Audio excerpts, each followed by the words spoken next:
오늘은 이제 고3들이 입시를 잘못 바라보거나 오해하고 있는 부분에 대한 설명을 좀 해볼까 해요. 이것 때문에 사실은 뭐 1년도 고생하지 않아도 되는데 고생하는 경우들이 좀 있는 것 같아서 대표적인 실수들 제발 이렇게는 좀 안 했으면 좋겠다. 뭐 성공의 노하우라기보다는 뭐 실패의 어떤 노하우 이걸 좀 얘기해 줄 수 있지 않을까 싶습니다. 그럼 자료 갖고 선생님 좀 얘기해 볼게요. 그 입시에 대한 오해라고 이제 제목을 붙여놨는데 사실은 뭐 우리가 살아가는데 입시 말고도 여러 가지 오해들이 있죠. 예를 들면 히틀러의 국적이 어디냐 처음에 그때 뭐 독일 이렇게 생각하지만 사실 그것도 오해죠. 어떻게 보면은 히틀러 오스트리아 출신이니까 뭐 이런 것들 아니면은 되게 유명한 지휘자들 중에서 다 음대를 나왔을 거라고 생각하는데 음악을 전공했을 거라고 생각하지만 사실 카라한 같은 음악가들 같은 경우 이제 공학을 전공했어요. 그러니까 이런 것도 사실은 어떻게 보면 오해라고 할 수 있지 않을까 싶어요. 근데 사실 이런 것들은 잘못 알고 있어도 뭐 인생 사는데 그렇게 힘들거나 불편한 점은 없을 텐데 입시에 대한 오해를 좀 하게 되면 안 해도 되는 고생들, 안 해도 되는 시간들을 쓰게 되기 때문에 뭐 재수라고 하는 성격을 통해서 이런 것들을 조금 벗어나 볼 필요가 있지 않을까. 그래서 오늘 이제 그런 주제를 한번 잡아봤어요. 첫 번째 오해는 이런 거예요. 어떻게 무시무시한 얘기일지 모르겠는데 열심히 그리고 노력하면 성적이 향상될 거다. 고3처럼 열심히 하면. 근데 이거 사실 오해예요. 그러니까 열심히 그냥 열심히 하는 걸로 잘 안 되는 것 같아요. 그러니까 아마 부모님들이 보면 되게 답답한 면도 있을 거고 여러분들한테 한번 얘기해 본다면 이런 거예요, 여러분들. 남들이 볼 때 보통은 정상적인 범주를 벗어나는 방식 중에 하나가 뭐냐면 정상 분포에 있는 활동을 하지 않는 거죠. 소위 말하는 노력은 정상적 범위에서 노력을 하는데 결과는 되게 비성적적 결과를 가져온다고 하면 되게 맞비가 안 맞는 말일 것 같아요.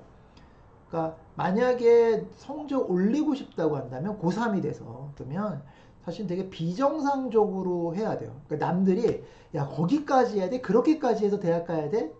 라고 얘기하는 것까지 해야 돼요. 그러니까 어떻게 보면 인생에서 남들이 얻어내지 못한 성취를 얻었던 사람들의 특징은 뭐냐면 야 거기까지 해야 되나? 라고 하는 부분을 해낸 사람들일 것 같아요. 그러니까 만약에 이제 고3 수험생이 이걸 보고 있다고 한다면 여러분들도 내가 과연 거기까지 해야 될까? 그 정도도 해야 돼? 야 그렇게까지 할 거면 대학을 가야 되냐? 꼭 그 부분까지 해야지 대학에 갈 수 있다. 그래서 일반적으로 우리가 관념적으로 그냥 생각하는 막연하게 생각하는 열심히 그리고 노력하면 성적이 오를 것 같다라고 하지만 사실은 안 올라요. 그러면 아마 이런 얘기 들어봤죠. 고3 도 누구나 다 열심히 하니까. 뭐 누구나 다 열심히 하지 않지만 여러분이 가고 싶어하는 대학에 가려고 한다면 일정 정도 이상의 노력을 해야 돼요. 더. 두 번째가 보통 수시 전형으로 합격할 수 있을 거라고 생각하는 경우 혹은 그 희망을 하나의 팩트로 착각하는 경우도 있어요. 수시에 원서 쓰고 나면 한 6개 원서 쓰고 나면 나는 이 대학 중에 하나 갈 거야 라고 막연한 어떤 희망 그랬으면 좋겠다는 바램 이 바램을 뭘로 느끼기 시작하냐면 시간이 좀 지나다 보면 사실로 착각할 때가 있어요. 근데 수시로 쓰는 것들을 다 붙는다고 생각하시면 안 돼요. 실제 수험생들이 언제부터 공부를 더 안 하기 시작하냐면 9월 달에 수시 원서 쓰고 나면 점점점 공부를 안 합니다. 마치 내가 수시를 합격하는 것처럼 이런 생각들 착각을 하게 되거든요. 그래서 수시로 대학을 합격할 거라고 생각하는 거는 첫 번째로 착각일 가능성이 되게 커요. 그러니까 그런 착각을 하지 않았으면 좋겠다.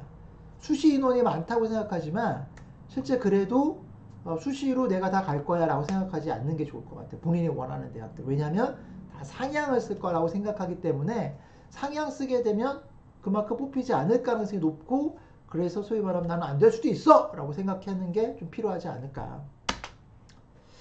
그 다음에 이런 것도 좀 디테일의 차이인데요. 반 1등과 2등은 비슷하다고 생각하다. 심지어는 뭐 반 10등과 반 12등은 비슷하다고 생각한다. 근데 실제 전혀 달라요. 반 1등과 반 2등은.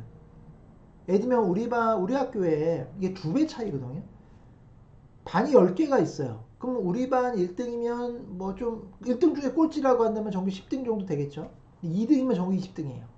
그러면 어떤 대학을 갈 때 학교마다 좀 차이는 있겠지만 어떤 고등학교에 좀 차이가 있긴 하겠지만 10등이 갈 수 있는 대학과 20등이 갈 수 있는 대학들은 되게 많이 벌어집니다.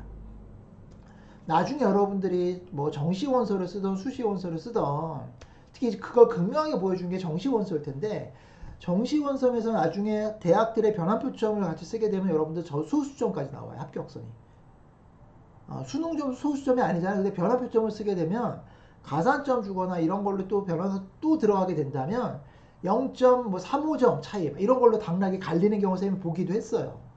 그러니까 소위 말하면 1등과 2등은 되게 비슷할 거야 막연히 이렇게 생각하면 안 된다는 뜻입니다. 여러분들. 전혀 다를 거다라고 생각하면 돼요. 저 다르다. 이게 막연한. 그러니까 우리 반에서 둘이 친구야. 그 친구래 갖고 쟤는 뭐 반에서 12등이고 나는 한 14등 정도 해요. 그러면 공부 비슷하게 하는 거지 뭐. 생각하지만 그 사이에 어마어마하게 많은 전국의 수험생들이 들어와 있다고 생각해야 돼요. 우리 반에서 나보다 1등이 높다고 하는 친구와 나의 갭은 전국 단위로 들어가면 굉장히 벌어져 있을 수도 있다고 생각해야 됩니다. 그 다음에 이것도 좀 착각 중에 하나인데요. 선생님 앞에 첫 번째 얘기했던 열심히 노력하면 성적이 올라갈 거다 대충. 자 이렇게 생각 안 된다고 했죠. 이렇게 생각하면 오해가 뭐냐면 수능이 어마어마하게 어렵기 때문에 성적이 안 오를 거야 이렇게 생각하지만 사실은 그런 게 아니에요. 사실 수능은 생각보다 굉장히 쉬운 시험이에요. 뭘 보면 알 되냐면 선생님이 제 자료 갖고 보여주진 않지만 학생들의 성적 분포예요. 여러분의 학교 고등학교에서 내신 봤던 분포를 따지면 여러분들 점수가 앞으로 몰려있기보다는 뒤로 가 있거나 뭐 예를 들면 여러분들 고등학교 중에서 뭐 경기고등학교 같은 경우는 수학 평균이 20점대가 나오거든요. 이렇게 뒤로. 자 근데 수능의 수학 성적, 수능의 킬러 문항 뭐 어쩌고저쩌고 얘기하긴 하지만 실제 수능이 어려웠던 올해 수능은 이제 아직 아니었지만 2021학년 수능만 예를 들어서 봐도 수능에서 수학 성적의 그래프 분포가 어떻게 되어 있냐면 여러분 가형, 수학이 어렵다고 하는 나형보다 어려운 가형도 약간의 앞에 몰려 있어요. 그러니까 정상 분포가 이렇게 이루어진 거라고 한다면 이거는 이런 식으로 앞에 몰려 있는 구조를 갖고 있다고 생각하면 돼요, 여러분들. 실제로 국어도 그래요, 다 앞에. 이게 정상 분포로 이루어진 게 아니고 성적이 높은 애들이 앞으로 쏠려 있는 모습들을 갖고 있는 그래프가 이건 뭐냐면 기본적으로 수능이라고 하는 시험이 어려운 시험은 아니야. 근데 여러분들이 사실은 많이 진짜 열심히 노력하지 않고요. 대충 노력하고 노력했다고 착각하는 경우들이 있는 거예요. 노력하면 성적이 실제로 올라요. 제가 어떤 것도 봤냐면 고3 4월 달까지 게임 중독자였던 친구가 각성하고 공부해서 서울대 가는 경우를 봤어요. 이건 선생님이 1년에 한 번씩은 최소한 봐요. 내신도 아주 나빴던 친구들이거든요. 그런 친구들이. 뭐 잘 가면 서울대, 연대, 고대, 뭐 서강, 성대를 가요. 이게 왜 그러냐면 불과 4월부터 시작했으면 4, 5, 6, 7, 8, 9, 10, 11. 한 8개월 공부하고서 소위 말하면은 바닥에 있던 친구가 서울대를 가는 경우가 찍거든요. 선생님 그냥 희망을 주는 게 아니야. 왜냐면 이건 수능은 쉬운 시험이기 때문입니다. 뭐 쉽다까지 못해도 쌤이 지금 여기 제목 붙인 것처럼 최소한 어려운 시험은 아니다. 그 다음에 이것도 약간 오해 중에 하나입니다. 수능과 논술은 상관이 없다라고 생각하는데 사실은 그렇지 않아요. 상관이 좀 있습니다. 어떤 상관이냐면 실제로 근본적으로 궁극적으로 물어보는 것, 특히 수능의 킬러 문항이라고 얘기하는 사고력을 평가하는 영역과 논술의 사고력을 평가하는 영역은 같아요. 이게 수리적 사고력이든 언어 사고력이든 수리 논술이든 수능 수학이든 언어 논술이든 수능 국어든 사실은 이 영역들은 같이 연결됐다고 보면 돼요. 여러분. 따로 되어 있거나 별개의 것들이 아니에요. 물론 과목별로 다른 스킬들은 필요하긴 하지만 근본적 지향점은 동일하다고 생각해야 됩니다. 심지어 영어까지도요. 논술을 제대로 하는 친구들은 나중에 영어에 뭐도 되게 잘하냐면 빈칸 추론 같은 거 있죠. 그런 것들. 영어의 빈칸 추론은 단순히 영어 어휘력에 대한 테스트만이 아니에요. 사실 논리력과 사고력에 대한 어떤 영역들이 들어가 있거든요. 그런 것들을 본다고 한다면 이 시험은 어떤 별개의 것이 아니다라고 생각했으면 좋겠어요. 그래서 수능 공부와 논술 공부가 따로 있다고 생각하지 않았으면 좋겠다. 그 다음에 이것도 좀 오해 중에 하나입니다. 육학종은 바람직하고 육논술은 안 된다고 했는데 쌤은 반대라고 생각해요.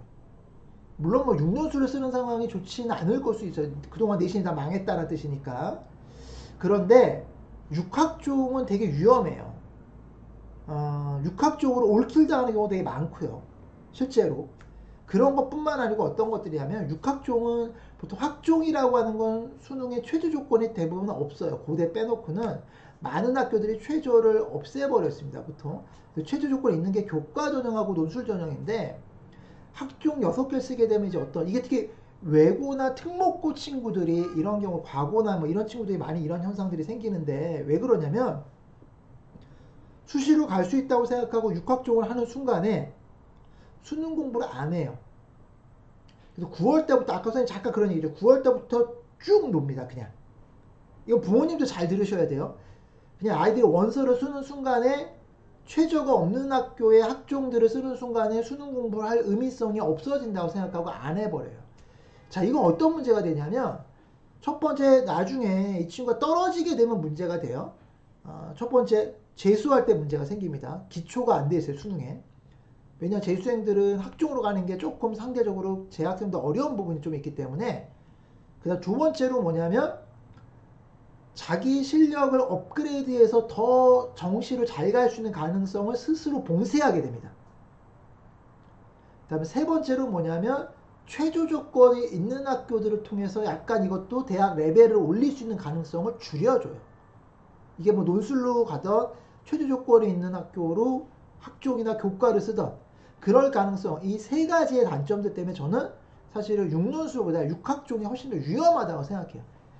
그러니까 이런 부분에 대한 오해들이 아주 제가 간단한 거 한번 짚어드렸는데 다음에는 조금 더 데이터를 갖고 설명드릴 시간이 있겠지만 그러니까 짧게 여러분의 입시 뉴스를 좀 전달하는 거라서 어떻게 입시를 준비하는 게 좋을지에 대한 간단한 팁 정도를 잡는 거라고 생각했으면 좋겠습니다.